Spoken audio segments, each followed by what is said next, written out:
इस सेक्शन में आप मटेरियल इम्प्लीमेंटेशन के बारे में जानेंगे।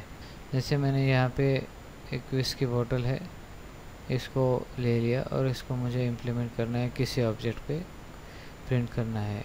इसको एम दबा के मटेरियल्स में चला गया, मटेरियल एडिटर में जाके ये अलग अलग डिफरेंट मटेरियल्स आपको दिखेंगे। सिलेक्ट मटेरियल एडिटर में जाके कॉम्पैक्ट मटेरियल एडिटर, अलग अलग टाइप के मटेरियल्स यहाँ पे आपको दिखाई देंगे। सिलेक्ट मटेरियल एडिटर में आपको मटेरियल्स में जनरल टैब है, बहुत सारे मटेरियल लिस्ट है। उसके बाद मैप है। मैप को इम्प्लीमेंट करने के लिए मटेरियल की ज़रूरत है। इसमें हम जैसे कि ये मटेरियल मेनू में मल्टी, जैसे हम ब्लेंड को इस्तेमाल करते हैं। आप अगर इसमें बिट मैप को, जैसे मैप को लेके आते हो, इसको हम लेके आए बिट मैप को, हमने सेटिंग करके रखी थी ऑलरेडी, जो पहले स्लाइड्स में, पहले वीडियोस में मैंने बताया। उस तरीके से इमेज को लाने के लिए, बिट मैप को लाने के लिए आपको सेटिंग करनी है। यहाँ पे बिट मैप आ गया है। उसको इम्प्लीमेंट करने के लिए हमको, ये दूसरा टाइप का मैप है, चेकर मैप बोलते हैं। एक विस्की का हमने बिट मैप ले लिया, वो आपका एक्सटर्नल बिट मैप है, उसको हम कस्टम मैप बोलते हैं। विस्की के जो मैंने इमेज इंपोर्ट की वो कस्टम मैप है। एंड प्रोसीजरल मैप जो है चेकर है। Checker, colour correction, colour map, composite, ये सारे इनबिल्ट, फॉल ऑफ, ग्रेडियंट, ये सारे इनबिल्ट मैप्स है। इसको आप इम्प्लीमेंट कर सकते हो, चेंज कर सकते हो सॉफ्टवेयर के अंदर। लेकिन अगर आपने बाहर से बिट मैप को लाया है तो उसको आपको फोटोशॉप या कोरेल ड्रॉ में एडिट करने के बाद ही, कलर चेंज करने के बाद ही आप उसको किसी भी ऑब्जेक्ट पे इम्प्लीमेंट कर सकते हो। कोई भी बिट मैप सॉफ्टवेयर में 3ds में नहीं होगा। आपने यहाँ पे स्टैंडर्ड स्कैन लाइन ले लिया, मटेरियल ले लिया, अलग अलग कलर देके उसको मटेरियल को, कोई भी यहाँ पे एक ऑब्जेक्ट ले लेंगे प्लेन। यहाँ पे मैंने एक प्लेन ले लिया, एक टी पॉट ले लिया, दो ऑब्जेक्ट्स मैंने ले लिया और एडिट में जाके सेगमेंट्स मैंने बढ़ा दिए।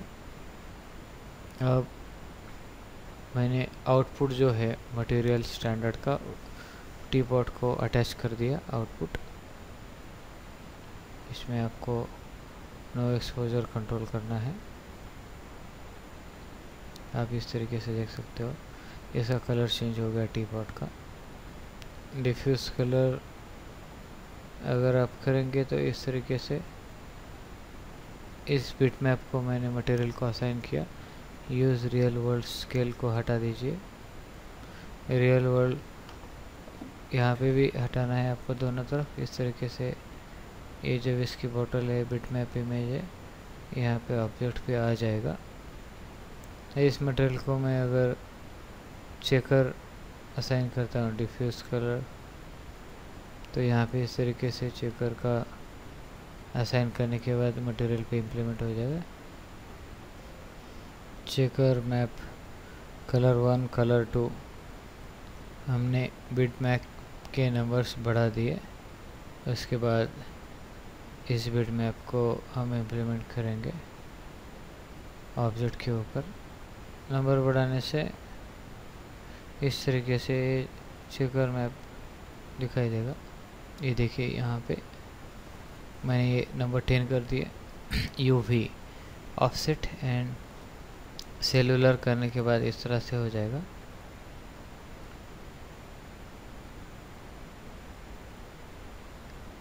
मैप टू चेकर को हम कलर चेंज कर सकते हैं। इस तरीके से पेन को लेकर इसको हम असाइन कर सकते हैं।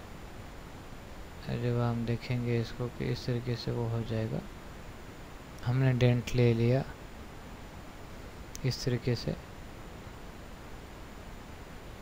डेंट को इम्प्लीमेंट करके देखते हैं।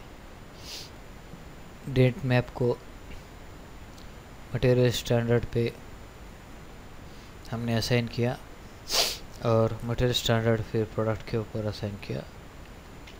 वो तो पहले से ही करके रखा हुआ है। हम इसको स्पेक्युलर लेवल चेंज करके ग्लॉसी फिनिश दे सकते हैं प्रोडक्ट को। स्पेक्युलर लेवल बढ़ाने से इस तरीके से टी पॉट काफ़ी ब्राइट और चमकने लगेगा। इसको डिफ्यूज कलर चेकर लगाते हैं, इस तरीके से ये चमकने लगेगा, ब्राइट होगा, सरफेस चमकेगा। आर्किटेक्चरल में जाके प्लास्टिक मटेरियल यूज़ कर सकते हो, तो इस तरीके से आपको फिनिश दिखाई देगी ऑब्जेक्ट पे।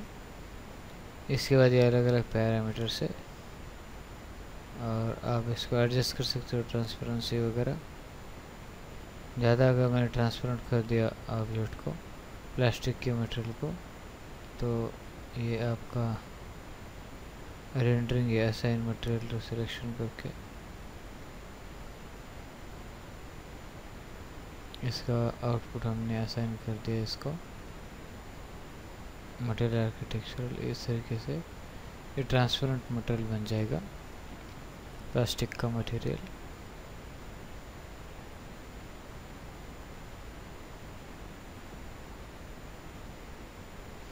मटेरियल ब्रश इस तरीके से आपको दिखाई देगा। पेंट ग्लॉस आपको इस तरीके से दिखाई देगा। उसका कलर चेंज करके देखते हैं, इस तरीके से आपको दिखाई देगा।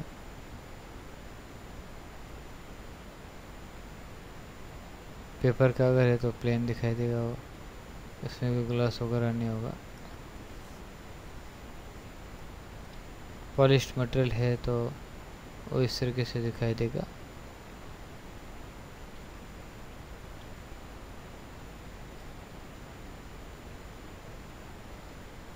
इल्यूमिनेंस फ्रॉम लाइट,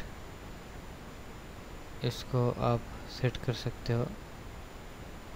हम अब ऑब्जेक्ट पे इमेज को इम्प्लीमेंट करना सीखेंगे। गूगल से सर्च कर सकते हो ब्लैक एंड वाइट और इस इमेज को आप सेव कर लीजिए। Leaf colour and alpha image भी आप सेव कर सकते हो अगर आपको मिल जाए तो। इस तरीके से भी हम जनरल, बिटमैप, अल्फा इमेज, इसको हमने इंपोर्ट किया। उस पे इसी के पैरामीटर्स में जाके हमने use real world map scale को अनचेक किया और इसको आउटपुट को इम्प्लीमेंट किया। उसके बाद हमने रेंडर करके देखा तो इस तरीके से आपको आउटपुट दिखेगा। इसको आइसोलेट किया, इस ऑब्जेक्ट को, जो नीचे प्लेन है उसको हम इम्प्लीमेंट करेंगे। रियल वर्ल्ड मैप साइज़ को अनचेक कर लीजिए और असाइन कीजिए उसको। उसके बाद शो कीजिए, इस तरीके से आपको वो दिखाई देगा लीफ। इस तरीके से इमेज उसको हम असाइन कर सकते हैं।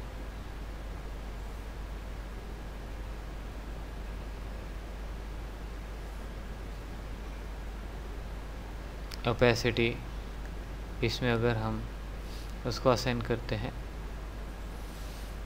अल्फ़ा ब्लैक एंड वाइट को इंपोर्ट करके पेंट में हम इसको कलर करने की कोशिश करेंगे, या आप कोरल ड्रॉ फोटोशॉप में कर सकते हो।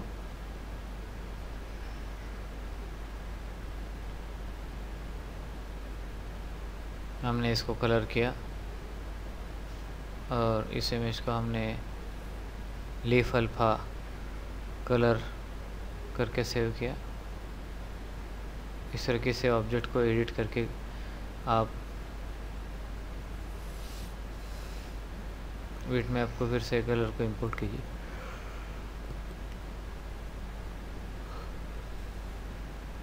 Real world map full scale को आप ये कर दीजिए। इस तरीके से कलर्ड इमेजेस के ऊपर आ सकती है।